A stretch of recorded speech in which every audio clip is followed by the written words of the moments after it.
think what we're seeing in Latin America, and I'm just going to continue with a little bit here because we see it in other countries, is again, we've got a combination of a couple of things: rising inequality, unresponsive political institutions, and the ability to mobilize dissent very easily through social media and through the free flow of information. That's a very, very potent cocktail.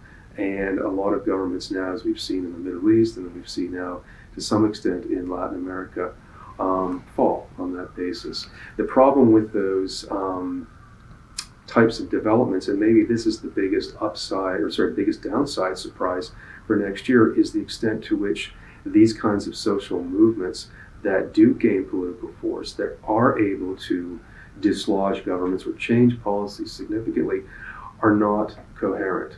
They don't have a defined leadership, and they don't really have a set of policy prescriptions that a government or any sort of responsive political institution can attach themselves to. We see this to some extent in Hong Kong. We clearly saw this in France with the Yellow Jacket protests. And I think in the case of McKee, that was one of the reasons why he was able to respond to that so effectively and watch them dissipate over time and perform or provide some sort of reform agenda that I think is more or less being accepted. So, there's different ways to look at it.